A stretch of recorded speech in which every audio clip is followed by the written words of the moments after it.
In the headlines, Freedom Party to rule out its candidates for the next general election this year. Scarce raw materials prove a problem for the largest manufacturer of spices. And the central bank governor dubs 2017 a year of mixed fortunes. I am Dominica Freedom Party with the Channel 5 News. Details coming up.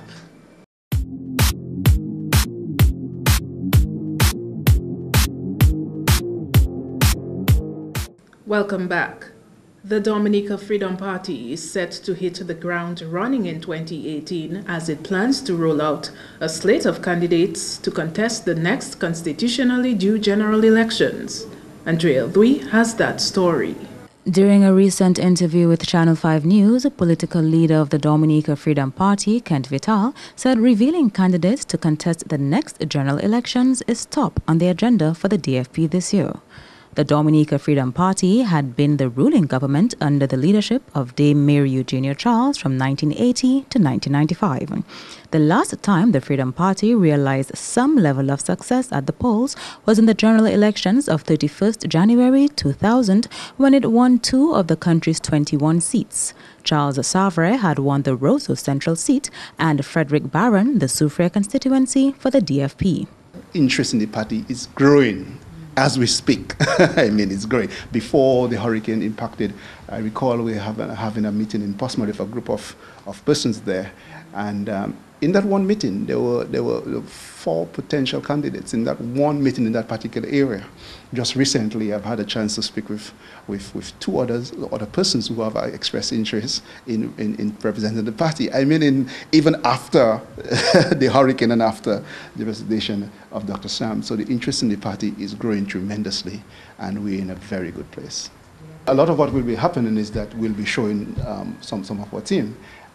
We are planning to have a press conference sometime early in the year, in the first quarter of the year for sure. I'm not sure which month we will do it, but maybe sooner than later we'll have a press conference where we will reveal a few of these new members. No, not members, but potential delegates, potential candidates rather, will be revealing some of those. And every time we do a press conference, we will try to reveal some of those team members. So we are building that team. Vital says the party also hopes to revitalize its various subcommittees, which were brought to a standstill due to Hurricane Maria in 2017. But I'll tell you what we're doing, because part of the effort since the convention, part of the rebuilding effort was to set up a number of subcommittees which will help us in various areas. One subcommittee would have been the financing subcommittee, another one will be the public relations, another one will be the outreach, and a couple others. But the outreach committee would have the responsibility of building back membership in a formal way. So at this point, what we have is our ears to the ground, and we are listening. And when we go around, what we hear people saying, wow, we're there with you. We hear it all the time. We need to put numbers to that, of course. We need to now put the formal processes where persons will begin to register, and then we can have a new count, so to speak.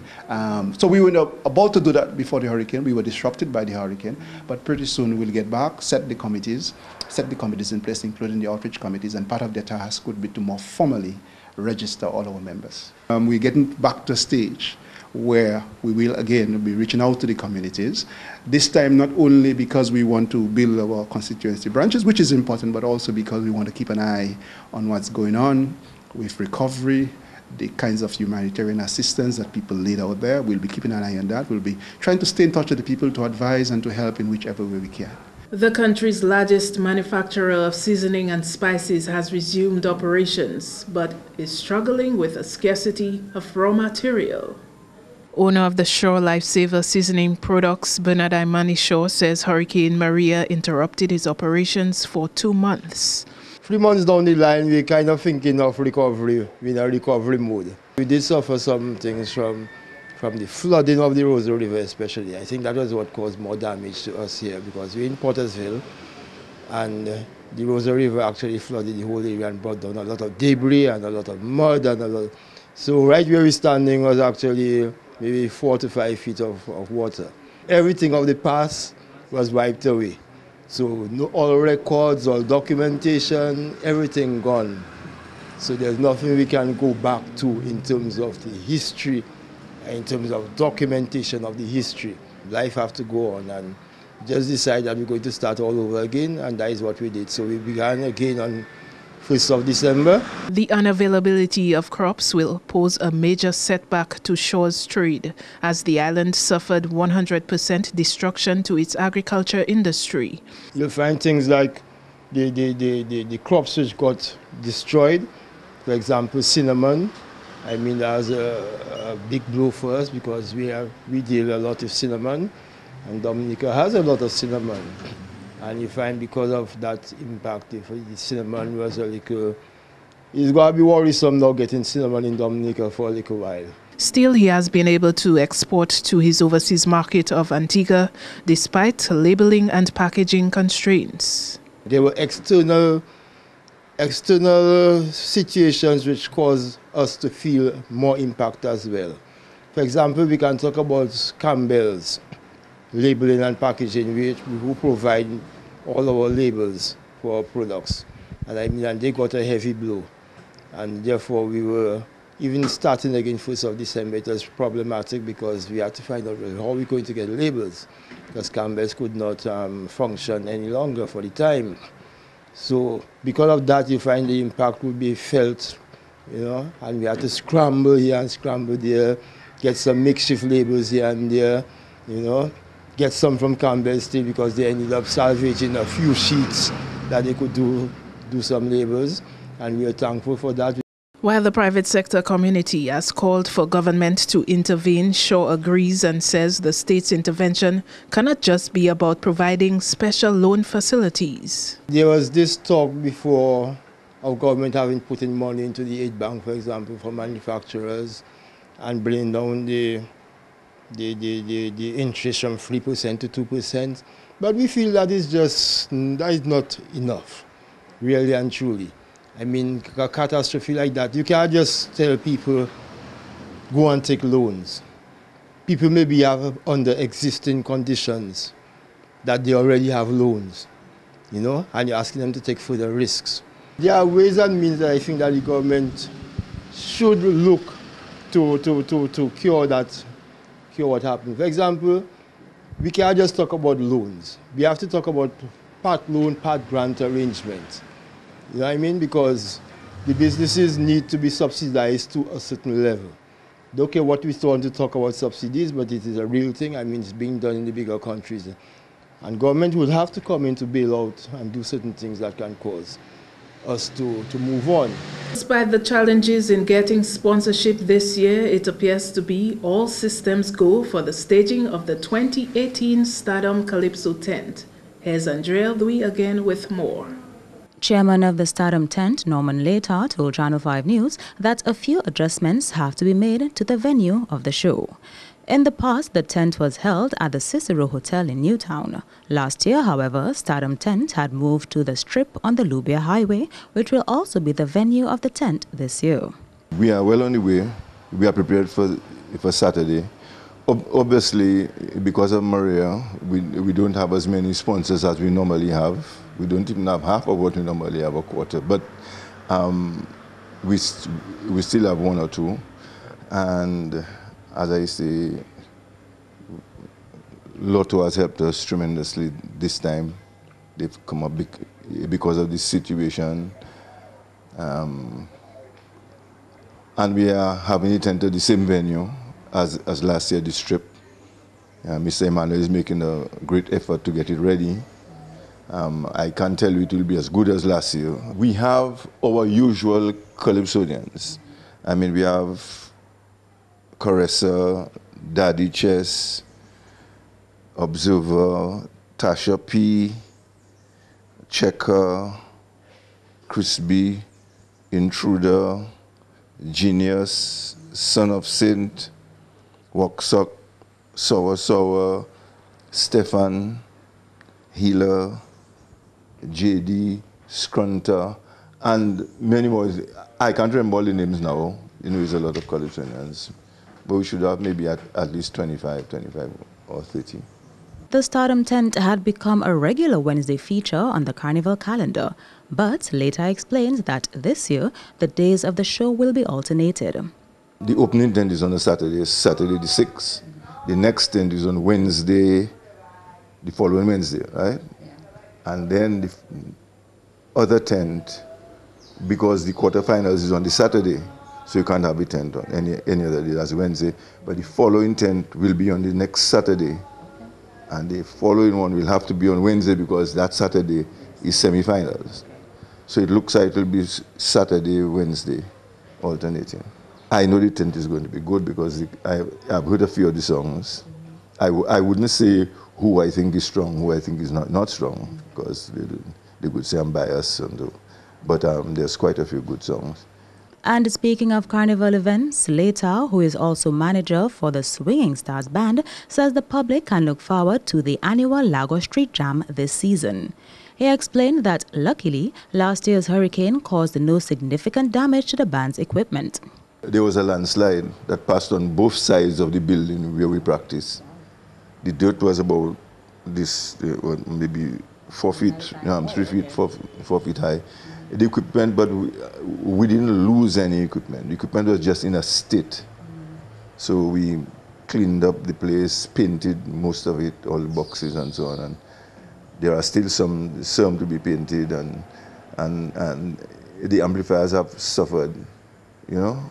So I think they need to be sprayed up and not cleaned up. But it will affect us for a little while, for some time, and we don't have anywhere to practice. So we are now at the Calypso Association building.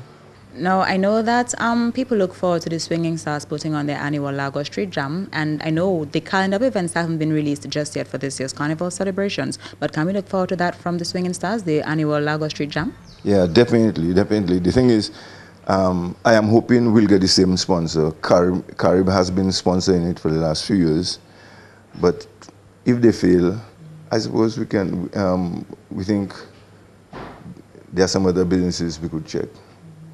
I mean, it does cost a fair amount of money because rental of a stage is $1,000, then the tent, the generator, moving the equipment, etc. So, but we will have it, one way or the other. The opening of Stardom Tent is expected to kick off on Saturday, 6th January at the Strip in Lubia from 8:30 in the evening. Reporting for Channel 5 News, I am Andrea Louis. In more news, Hurricane Maria revealed a number of areas around the country where citizens should refrain from building homes, an issue which government plans to make a priority. Julian Morris explains. Building in areas vulnerable to natural disasters such as flooding and landslides left a number of families homeless after Tropical Storm Erika in 2015 and Category 5 Hurricane Maria in September 2017. Prime Minister Skerrit briefly addressed the issue of zoning during a recent meeting of senior public servants who met to formulate their response to the Prime Minister's vision to make Dominica the world's first climate-resilient country. The Prime Minister believes the legislation regarding zoning for housing must be reviewed with a view to making it more specific. We'll be reviewing the legislation, planning legislation, and we'll be contracting the services of experts to come into communities that we have identified as vulnerable communities, and to look at the issue of declaring these areas a no construction zone. And it will not be left to the purview or the choice of the resident, because the state has a fundamental responsibility to the safety of its citizens. And so when a place is declared as a zone for no construction, people won't have the choice of going where they want, because the cost of reaching out to these people after a hurricane. Skerrit says a number of new communities will be built, similar to what's done for the residents of Petit Savan, Kulibistri and certain parts of Koliho. In 2007, I told the residents of Campbell that you need to be relocated. Some agreed with me then, the majority did not. But every time I visit Campbell after a storm, people want to leave immediately after the storm. But once they see the little greenery coming back and the dashing, shooting back up, they changed their minds. But I believe that the state needs to proceed with it, and the state must provision for it. And because these hurricanes really, these storms, what it really does in large measure, it exposes the vulnerabilities of many families. The many families who go and they build in a ravine, they don't do so because they're foolish or they don't care about life. But the reality is, they have to find a place to build a shelter for their families. Because for human existence and even animals, a place of shelter is critical. The Prime Minister says that's why he has decided to build 1,000 new homes for those in vulnerable communities. Leader of the parliamentary opposition has added his voice to concerns over the ineffectiveness of the police force's response after Hurricane Maria. Mr. Linton said the country needs a full-scale commission of inquiry into what happened with the breakdown of law and order following the disaster. Just about reviewing the police. It's about the entire chain of command. It's about the entire system of governance and why certain things did not work or did not kick in as they were required to. One of the interesting things we'd like to know from the Commission of Inquiry is, why did the police not do what they were supposed to do on the morning after the storm? On what instructions were they acting? We need to know those things.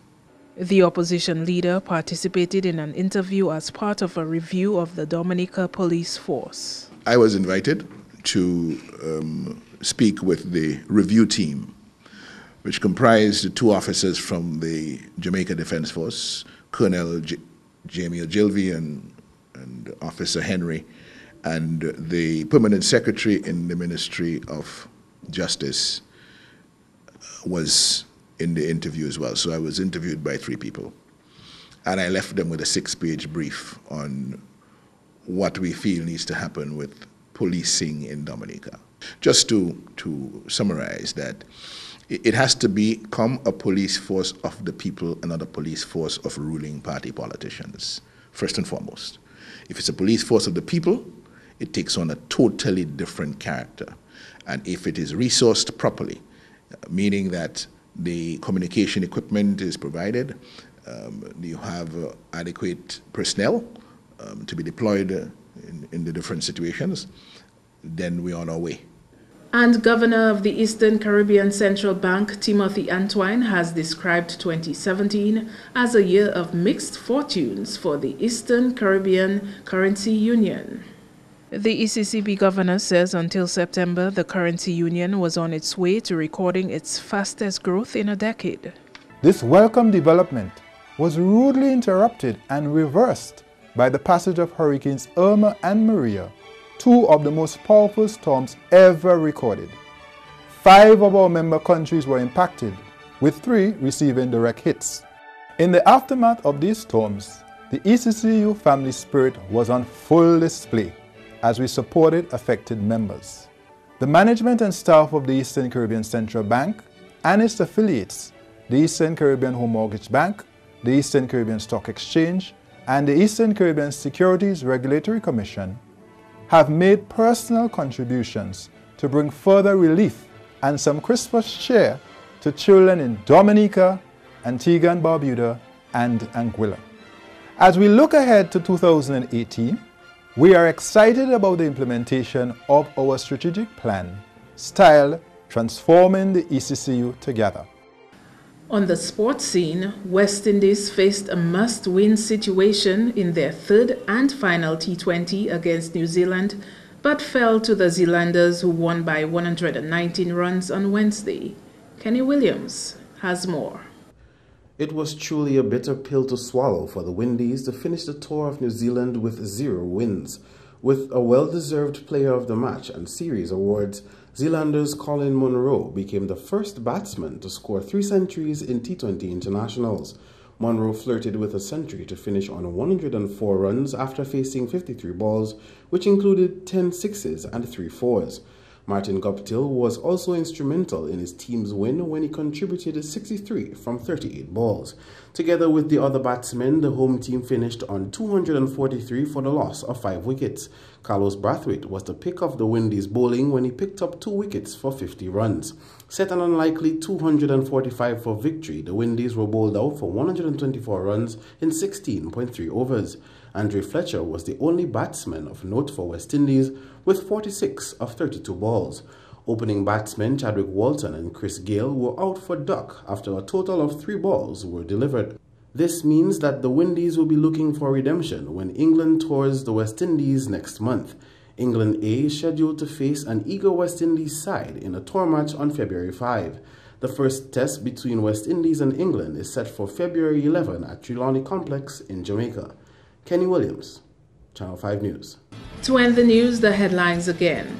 Freedom Party to rule out its candidates for next election this year. Scarce raw materials prove a problem for largest manufacturer of spices. And the central bank governor dubs 2017 a year of mixed fortunes. Feel free to contact us at news@MarpinNews3rdJan2k18. You can also access our past newscasts on our YouTube channel. On behalf of the entire production team, I am Idona Jean Baptiste. Thanks for watching. Join us tomorrow.